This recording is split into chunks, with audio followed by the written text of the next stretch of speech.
الحمدللہ وحدہ والصلاة والسلام علی من لا نبی بعدہ۔ سامعین السلام علیکم ورحمۃ اللہ وبرکاتہ۔ سامعین، فالج ایک موذی مرض ہے، تکلیف دہ مرض ہے۔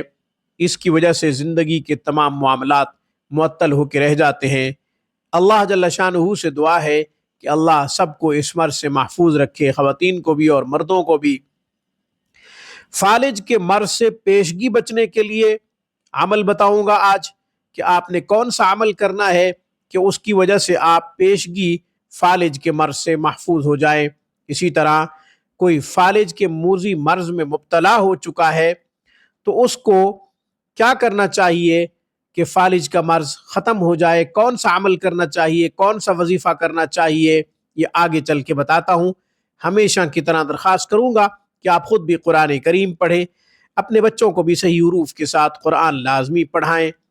آن لائن کلاسز اور علاج معالجہ کے لیے سکرین پہ دیے گئے ہمارے نمبروں پہ آپ ہم سے رابطہ کر سکتے ہیں۔ ہفتے کے 7 دن 24 گھنٹے ہماری بہترین اور معیاری سروس سے آپ فائدہ اٹھا سکتے ہیں۔ جیسا کہ شروع میں عرض کیا ہے کہ فالج ایک موذی مرض ہے، تکلیف دہ مرض ہے۔ اللہ جل شانہ سب کو اس مرض سے محفوظ فرمائے۔ فالج کا مرض لاحق ہو چکا ہے تو کیا کرنا چاہیے؟ فالج کا مرض کسی کو بھی لاحق ہو چکا ہے تو 2 عمل کرنے چاہیے، 2 کام کرنے چاہیے۔ چینی کی ایک پلیٹ لے لیں، لا الہ الا اللہ 21 مرتبہ لکھیں عرق گلاب اور زعفران سے۔ یہ وقفے سے لکھ کر مریض کو پلائیں، اور اگر آپ خود مبتلا ہیں تو آپ خود لکھ کے پئیں۔ انشاءاللہ کچھ دنوں میں یہ مرض ختم ہو جائے گا۔ دوسرا کام، یا اللہ 100 مرتبہ پڑھیں یا پھر اس کو کثرت سے پڑھیں۔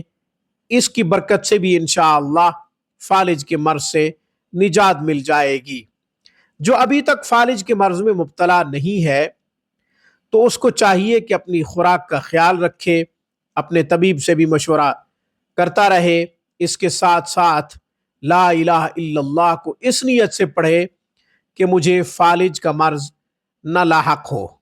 یا اللہ اس نیت سے پڑھے کہ ہر طرح کی موذی مرض سے اللہ تعالیٰ مجھے نجات دے دے۔ پیشگی یہ نیت کرے گا تو اللہ جل شانہ صحت سلامت رکھیں گے اور وہ تندرست رہے گا۔ اللہ جل شانہ سے دعا ہے اللہ تمام بیماروں کو شفا عطا فرمائے، آمین۔ وآخر دعوانا الحمدللہ رب العالمین۔